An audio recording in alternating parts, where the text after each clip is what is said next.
This message comes from NPR sponsor Delta Airlines. Delta's mission to connect the world begins with a commitment to the communities where their employees live, work, and serve. Delta, committed to giving back for nearly 100 years. Heads up, there's going to be some salty language. Hey everyone, you're listening to Code Switch. I'm B.A. Parker. Now, it's officially summer in New York City, and I'm keeping the feelings about the 100-degree weather to myself, but it allows for this beautiful time when everyone is just outside, making the most of it. You've got open fire hydrants and shaved ice and loud music, but what I love is going to the park. It's something that also means a lot to one of my producers, Xavier Lopez, and NPR immigration reporter Jasmine Garsd. Last year, they brought us an episode about the joyful side of the immigrant experience, which has been harder to come by lately. As crackdowns on immigrants are ramping up throughout the country, we wanted to revisit a happier immigration story. Hey, Javi. Hey, Jasmine. Hey. Hello. So we're very excited to take our listeners to one of my favorite places on earth, Flushing Meadows Park. It's my park. It's a couple of blocks away from where I grew up in Queens. Your park. My park. It's my park. I claim. Well, I also live in Queens. And, you know, I feel like Central Park in Manhattan gets so much attention and so much love. In my opinion, this park is way cooler. As a Brooklyn girl, agree to disagree, but okay. All right. We're not going to have any borough fighting today, okay? Back to this park. This is a place where immigrants from all over the world come to get some fresh air and to relax and to really just have fun, you know? So today, put on your sunscreen, ponte las gafas. Anteojos de sol. Gafas. Or anteojos de sol. All right. Anyway. Oh, boy. We're gonna go to the park. All right, this is where I leave you. Javi, Jasmine, go forth.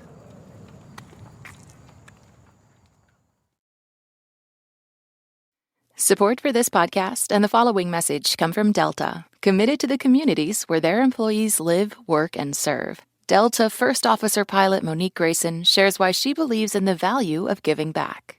Volunteering helps because it gives you an opportunity to see a different perspective. There's so much in the world that we'll miss. But when you take a moment to spend time with somebody else, to pour into somebody else, your perspective changes.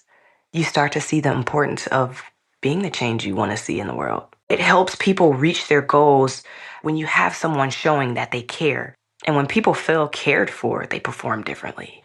Their confidence changes. This person is supporting me. And then not only that, it holds them accountable too. Because if the person that's supporting you is in a position where you want to be at, let me go ahead and put my best foot forward. At least that's how I would think about it. Delta, committed to giving back for 100 years.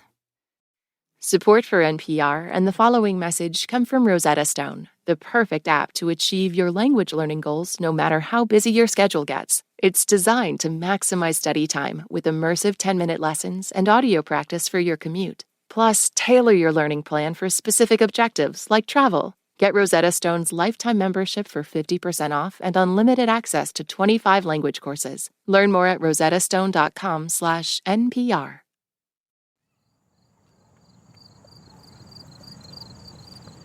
I love that smell. You know that morning city park smell? It's like the smell of dewy earth and fresh cut grass and evaporating beer from the night before. Yeah, it's quite a smell. And you can really take it all in this park right here. This like huge park, by the way. There is like a lot going on here. The Met Stadium on one side. It's got the tennis stadium on the other. It's got this giant lake. It's got the Unisphere, this like 140-foot like metal globe structure that is in the middle of the park. It's like pretty synonymous with Queens, and I love her. I have really fond feelings for this. For the structure. You love the structure. I love the structure, but we don't talk about that.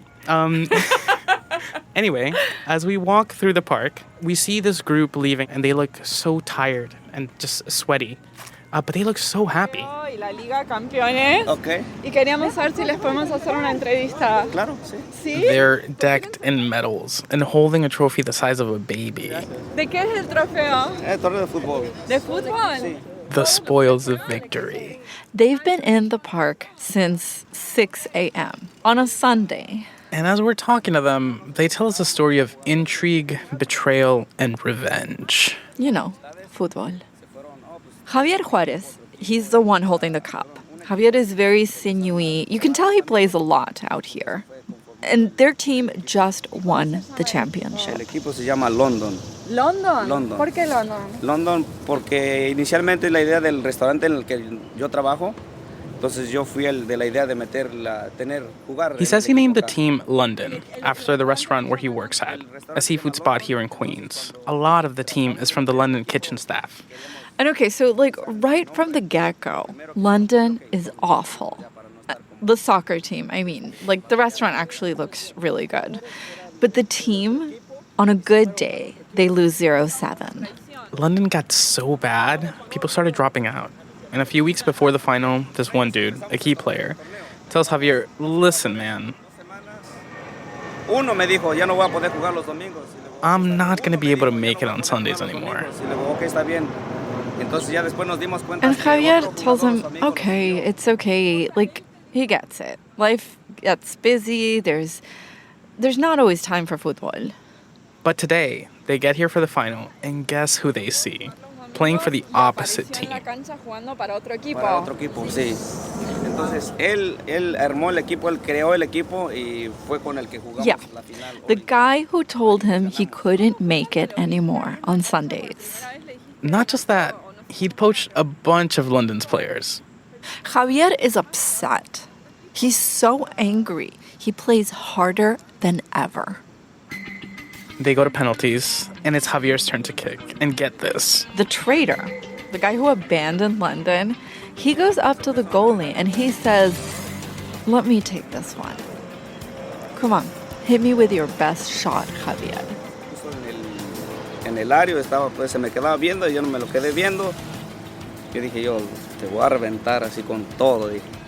He looks the traitor right in the eye, like for a long, hard couple of seconds. They stare each other down, and he says, I'm going to kick this ball so hard right Entonces yo me now. encarreré, pues sí, le pegué con todo el balón, pero le pegué una ardilla. He missed. My man says he hit a squirrel. Sorry, ASPCA. But the football gods were favoring London. Another London player stepped up to make the last penalty kick. Que seguía de mí, pues metió el gol y el penal y fue con el que ganamos. ¿Y cómo fue la reacción? And boom, London won the championship. So I asked Javier why he stood by London so faithfully. This is supposed to be just some weekend fun. I mean, why didn't he jump ship like some of the other players? ¿Cómo que te motivaba? Que yo soy de las personas de que si yo empiezo algo yo hasta que termine, hasta que yo soy así. Bueno, mi papá siempre me inculcó eso de que si vas a hacer algo, hazlo y termina. He says that's just not who he is. I'm not that kind of person. If I start something, I see it through to the end. My dad taught me that. Javier's dad is back in Mexico, in Oaxaca. Javier left 20 years ago. Cuando llega Navidad o Año Nuevo, todo el pueblito se reúne y comen todos. Where he's from, he says everyone knows each other. And for Christmas, the whole town gets together and eats.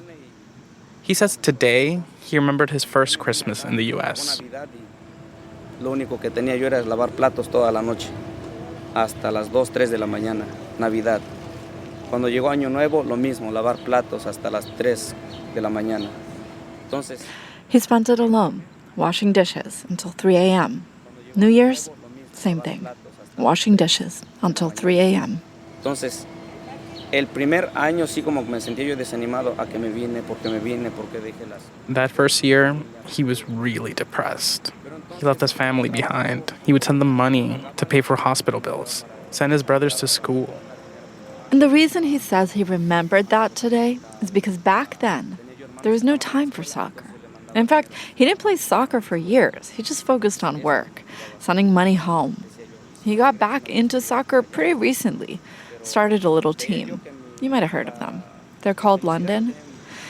And even as we're talking, people keep interrupting to take selfies with them and their giant trophy. And the thing he says he's learned those years not playing soccer is A seguir. Keep on going. Keep on going. Así como dijéramos en México, no me rajo para nada. like we say in Mexico, he says, I don't back away from anything.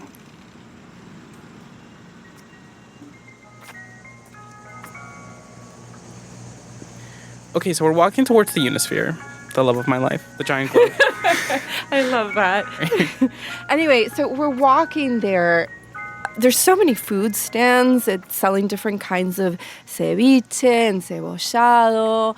And okay, so first of all, Queens has the best food in all of New York. And this park is excellent in terms of food. I'd say better than any park in New York. Yeah, I think that's probably an accurate assessment. I feel like that's just Queens generally. There's just like a lot of great food here. And I feel like partially it's because there's like a lot of immigrants here. Like nearly half of the people in Queens are immigrants from more than 120 countries. And you can see some of that represented here at the park. I see a lot of Latinos and Asian folks who make the park their community, and people of all ages. Older folks that come here to feed the animals, and the young people that come here to just like hang out. They're throughout the park, having barbecues with families or picnics with their friends. And also, there's a huge Ecuadorian community here, and it's growing. Yeah, there's like a lot of Ecuadorian immigrants here, like me. You know, I came here back in 2002, and back then there was already a small Ecuadorian population here. But in the last couple of years, New York has seen one of the biggest Ecuadorian populations in the U.S., and it's mostly here in Queens. Right now, we're at the Ecuadorian Festival. This is a festival that happens every year or so in August, around Ecuadorian Independence Day. And there's two guys selling ice cream here. Hola. They're cousins. No, todavía no. Luis is short. He's very handsome. He has a baby face, dimples, and some stubble. He's young, but I noticed there's some grays in there too. Luis's cousin is tall. He wears glasses and his hair is spiked in a way that makes you feel like he's taller too. Dijeron que esto de los helados es bueno vender. Ah. ¿Para qué? Para intentarlo. Luis is shy, but his cousin is such a hype man. And they have this dynamic. Think Richie and Carmi in The Bear vibes, but it's about selling helados at the Ecuadorian Festival. El oso. Exactly. Cousin, primo. And his primo keeps pushing Luis to talk to us while pointing an helado at him the entire time. Él me dijo que te hagan la entrevista. Digo, no, todavía no estoy. So Primo says, you should do it, man. Do the interview. Don't be so shy. And Luis starts telling us his story. About how the situation in Ecuador, it's gotten pretty violent. Yeah, I mean, cartel violence has driven a lot of the recent immigration out of Ecuador, and it's impacted almost every Ecuadorian I've met here in New York. My family included. So Luis told us he did what so many people do in order to come to the U.S. He hired a coyote, which is sort of like a guide that brings you up through Central America and Mexico to the U.S. border. And he paid this guy about $20,000. ¿Para venir a Estados Unidos? Sí, es caro. Which is not an uncommon fee to get you all the way from South America to the U.S. Coming to the U.S. is expensive, he says. But he got here. He crossed the U.S.-Mexico border and turned himself in, said he needed asylum. He comes to New York. Bueno, yo por mi lado estaba pensando cómo pagar mi deuda. He has this $20,000 debt to the coyote who brought him here. So many migrants find themselves in that situation, owing a lot of money, basically to a cartel. And those are not people you want to owe money to. And keep this in mind. When migrants like Luis arrive, they don't have permission to work here legally. So Luis, he gets a job in construction, but he also decides to do street vending gigs. The clock is ticking. Every penny and every second counts. But he says there's this one additional hurdle.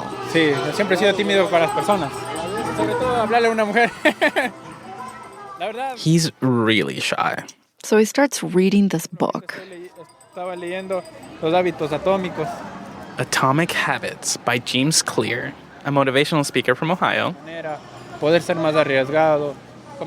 Build better habits, eat healthier, and take more risks. Be more open, be more of a businessman, grow as a person, challenge yourself. It's very Americana meets Ecuatoriana. So when he heard about this Ecuadorian festival happening at the park today, he thought, be a businessman, challenge yourself, go sell some ice cream. Still, he says, when he got here, he kind of froze up.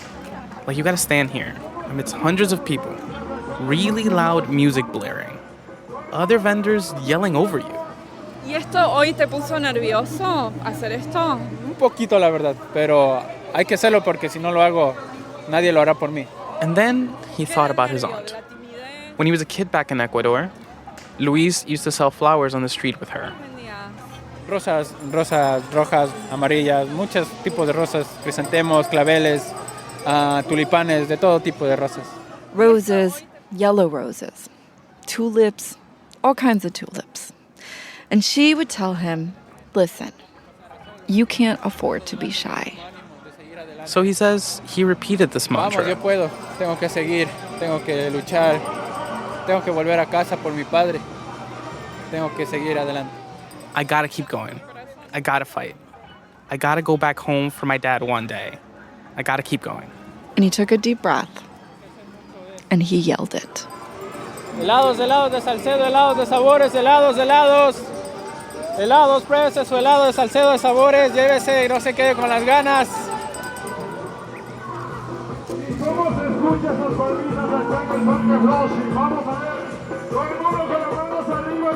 All of this ice cream talk is making me hungry. You wanna go get some food? Let's go sit down and eat something.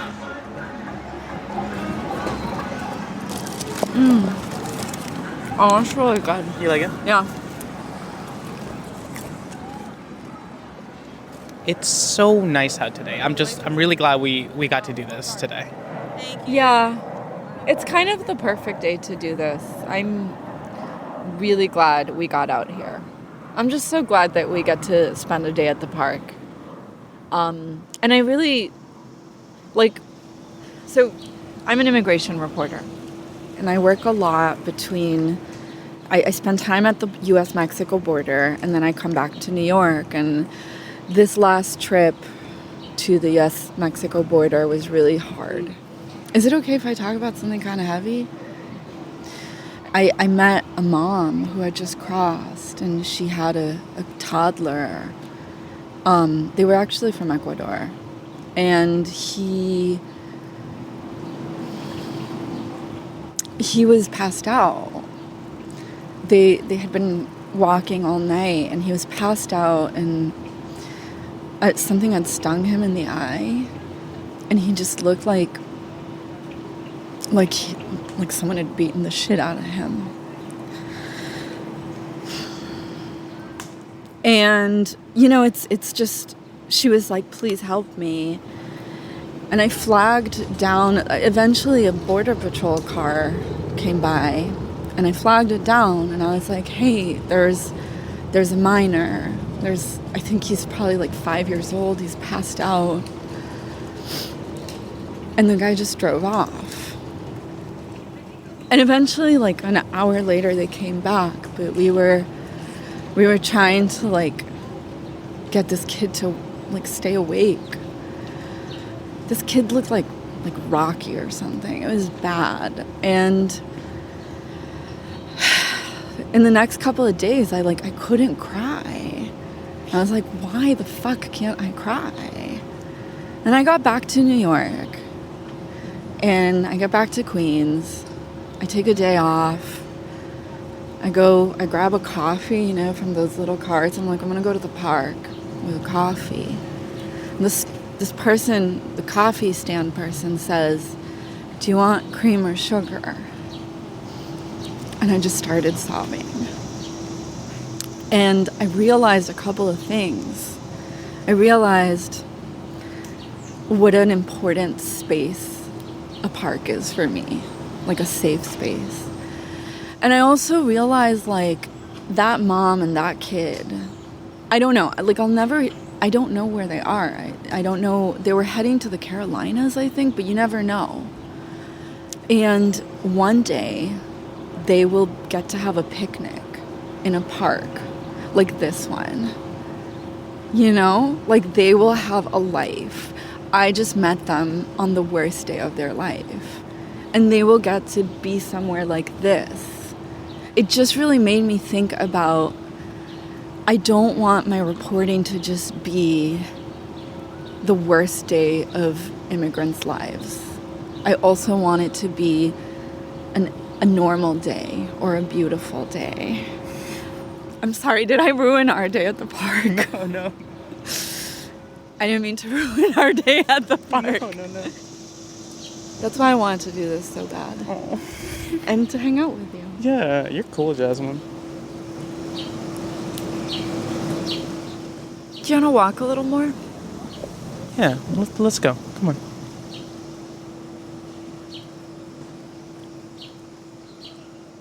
When we come back, this is a very attractive park, if you know what I mean. Yeah, there's a lot of hotties out here. It's like Hottie's Park. That's coming up. Stay with us.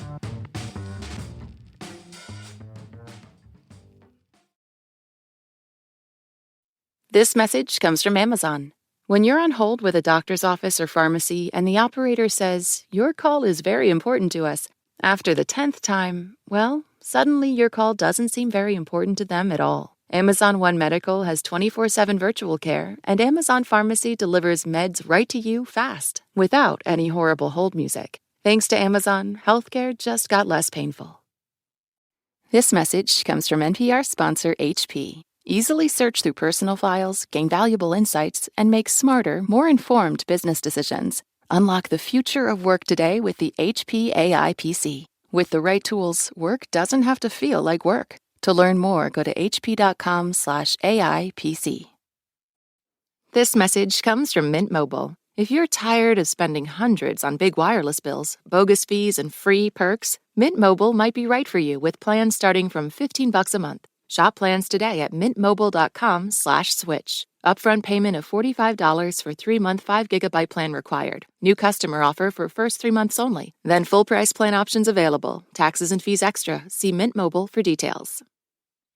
This message comes from the John D. and Catherine T. MacArthur Foundation, recognizing extraordinarily creative individuals with a track record of excellence. More information on this year's MacArthur Fellows is at macfound.org. Xavier, Jasmine?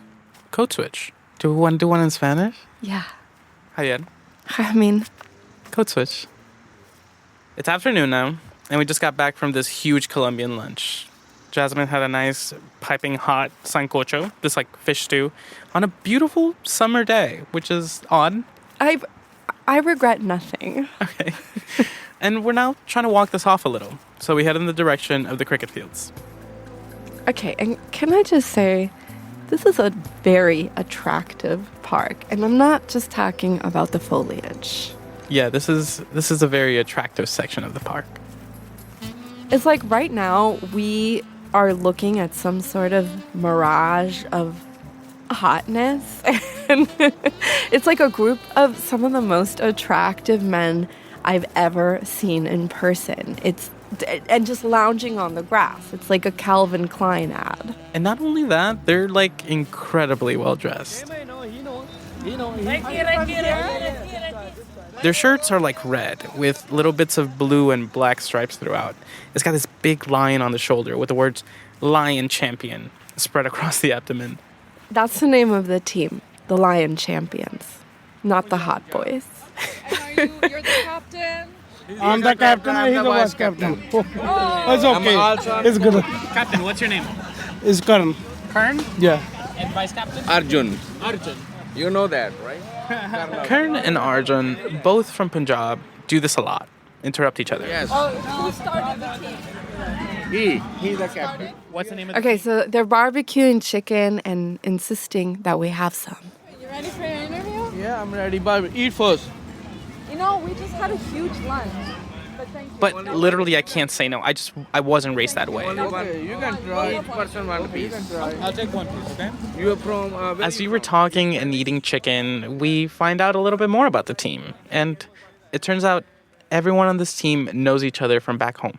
Yeah, I feel like a home because all the village is here, all the my area is here, all the friends is here.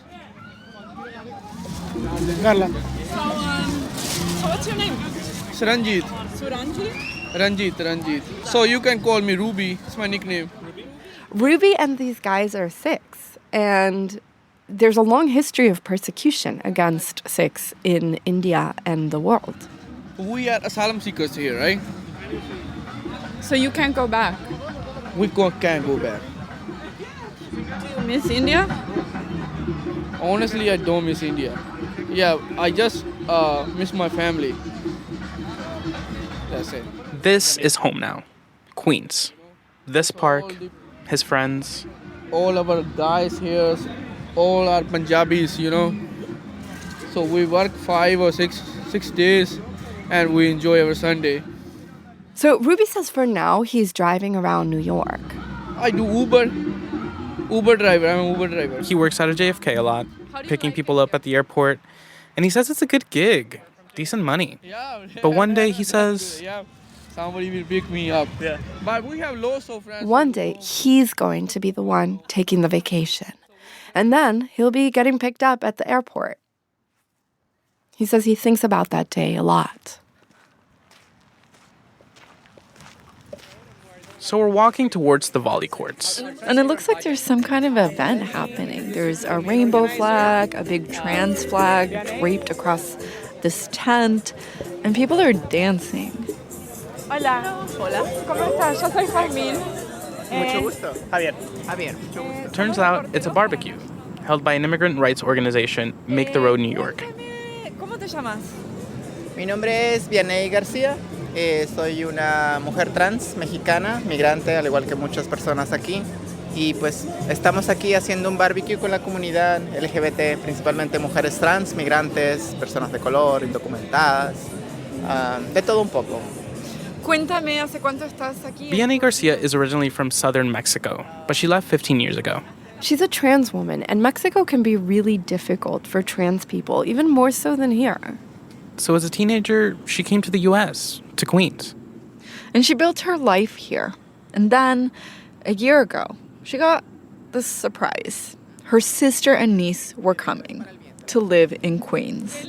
And her niece didn't know that Vianey is trans. Y más que nada es como que al principio, cuando ella llegó aquí hace un año, tenía 5 años, ella no sabía todo sobre mí. So she started bringing her niece to the park. They walk the dog here. And they have these really long talks in which she explains what it means to be trans. A veces venimos a caminar al perro. Poco a poco le he estado explicando sobre qué es una transición y para aceptación principalmente a la comunidad, ¿no? She says something that can seem unremarkable to a lot of people, like walking your dog in a park with your niece. That means a lot. To just be out together, in public.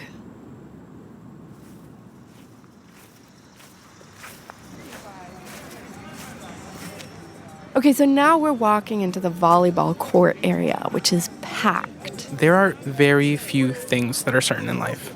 Death, taxes, and Ecuadorians playing volley.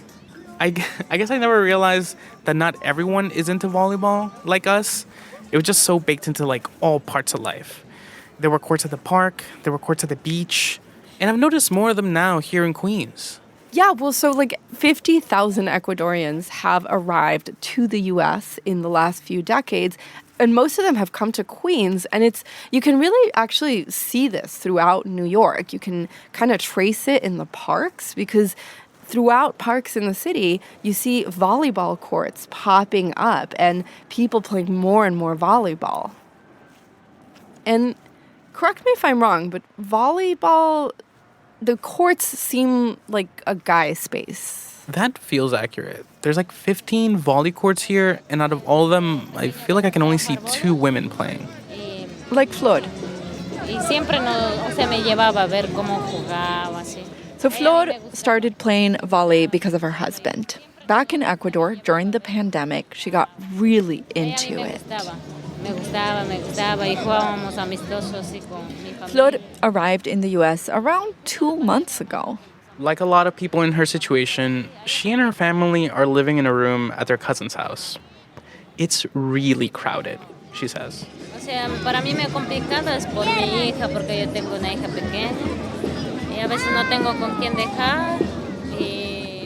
Now, her husband has been able to find work, but she can't. She's got to stay in the room they rent with her 2 kids, who are toddlers. Sino que pasar encerrado en el cuarto es muy estresante, no me gusta. Porque en Ecuador nosotros salíamos así mismo siempre. Back in Ecuador, she says they were always outside with their animals, even at night. Here, she says, there's nothing. As we're talking, I notice that she's digging her hand into the dirt and the grass and looking away from us. You know, Flor is originally from La Sierra, from the mountains, and she says she misses it so much. Nosotros teníamos vacas, chanchos, no sé todo. She had all kinds of animals, but she loved her pigs the most. She even named them. La primera se llamaba Carlota, yo le puse Carlota porque era grandota. A la otra le puse Lisa porque era de mi hija. Carlota, because she's grandota, a big girl. Elisa, her daughter's pig. Ivana, her husband's. And then Florinda, named after herself. Esa le puso mi hija. And it's different here, she says. I can't have a dog or a cat. It's a small space. She says not seeing animals really stresses her out. So she comes out here on weekends to play volley. Now the sun's going down, and people at the courts start packing it up. Flor gets a really sad look on her face. She tells us she's got a plan, a dream. Mi sueño no es quedarme aquí, mi sueño es irme. Yo quisiera estar aquí unos 5 años a poder tener todo. In 5 years, she's going to go back to Ecuador, back to the open space, back to her animals. Carlota is probably wondering where she went.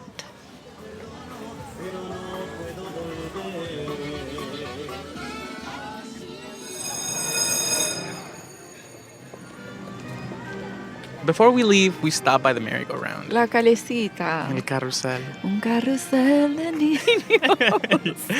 Okay, sure. This is one of the places I remember from like my elementary school field trips to the park. Oh man, the merry-go-round. Oh, so fun. And so many animals to hop onto. Yes, but you don't understand. You have to choose the right one. Like, are you hopping on a cool horse or something that doesn't really move? Like, reputations are made out here. Wow, okay. In front of us is this kid about to get on the carousel all by himself. Ahora? Are you sure? His name is Michael. So Michael told us he moved here 3 years ago, and he says he comes to this park quite a bit. But he's never been on the merry-go-round, and he's had his eye on one of the animals, this big lion making a roaring face. ¿El león? ¿Qué es lo que te gustó del león? Del león es de que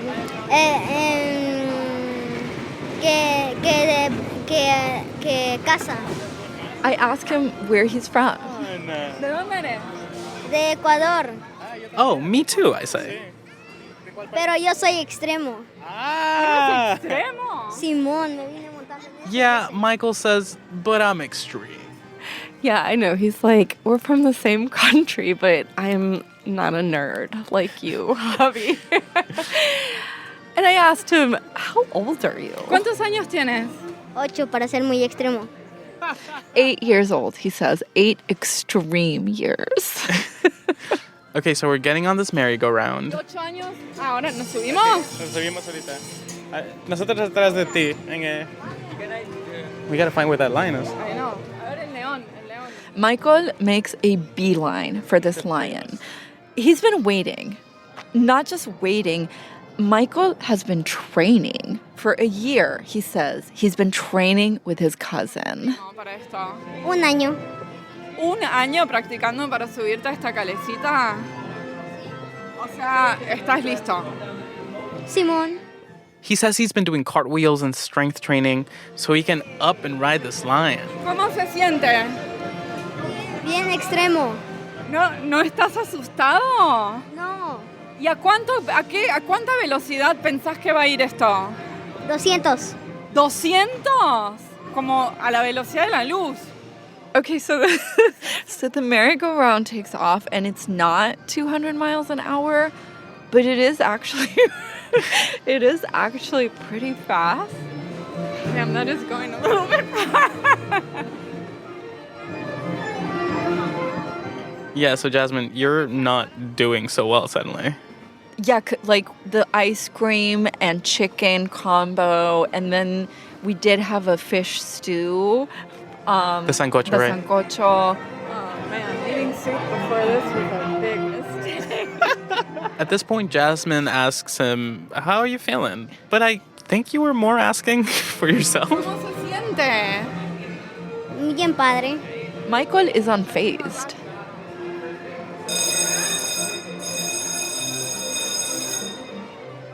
It ends, and Michael emerges victorious. He's doing his little victory walk off the carousel, and we're stumbling behind, still dizzy. And for the record, do you want to tell listeners, for the record, I did not throw up. Okay, sure. I didn't.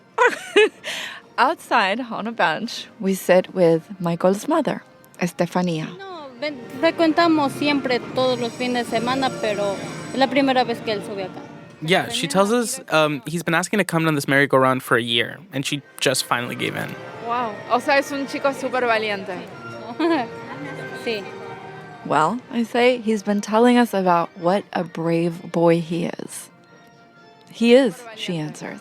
Me salió un hijo muy maravilloso. She starts to tell us the story of how 3 years ago, she and Michael picked up and left Ecuador.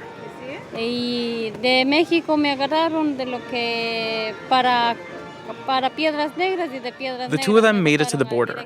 Michael was 5. They swam across the Rio Grande and asked for asylum. I asked if he got scared. ¿Y él se asustó? No. Él es valiente. Sí. Él como que fuera algún paseo. No, she says. He acted like it was a walk in the park. Sí, pero o sea, la verdad que yo me siento más feliz con él, porque él está conmigo. Él es como tu mejor amigo. Él es, sí. Yo siento que él es todo para mí. Sí, sí. She says since they made the journey to the U.S., they are always together, except when she works or he's in school. She has a job in construction, which, by the way, a lot of migrant women have been doing that. And then Michael interrupts in pretty much perfect English. Like my teacher speak the both language, but he didn't speak the both language. Oh wow, your English is really good. He's like, yeah. I could have done this whole interview in English. The two language that is hard to control, but I control it really good. Yeah? Estefania is watching him. She's tearing up as she watches her son talk. Yo siento bien orgullosa de mí. Ay, me siento bien orgullosa de él. Yo prefiero que hable inglés. A él me enseña un poco. Yo en los pasos de él estoy poco a poco aprendiendo. I'm so proud of him, my son. I tell him I prefer he speak in English. That way I can learn from him. I don't have trouble ever. He doesn't have trouble ever. Ever? Not ever. Wow. A very brave man. A brave? Yeah. I asked Michael if he would do it again, the carousel. ¿Lo harías otra vez? Miles de veces. 1,000 times, he says.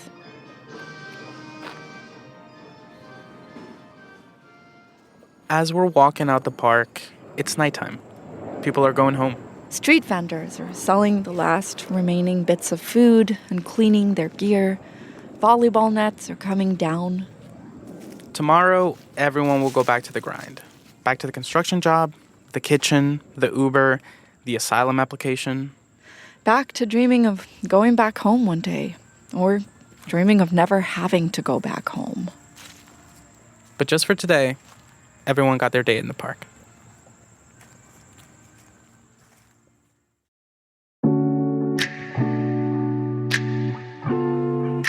And that's our show. You can follow us on Instagram at NPR Code Switch. If email is more your thing, ours is codeswitch@npr.org. And subscribe to the podcast on the NPR app or wherever you get your podcasts. You can also subscribe to the Code Switch newsletter by going to npr.org/codeswitchnewsletter.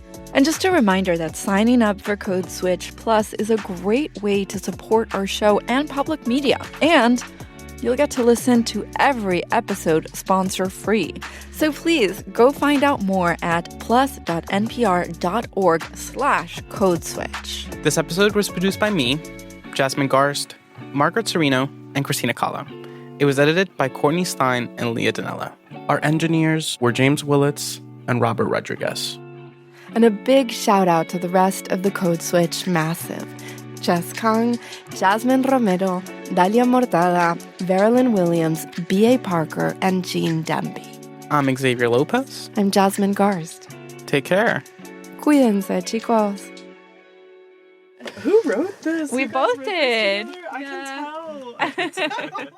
This message comes from Mattress Firm. Summer is the time to reset your sleep. Mattress Firm's sleep experts will match you with the right mattress because there's no one-size-fits-all. Get matched at Mattress Firm's 4th of July sale and sleep at night.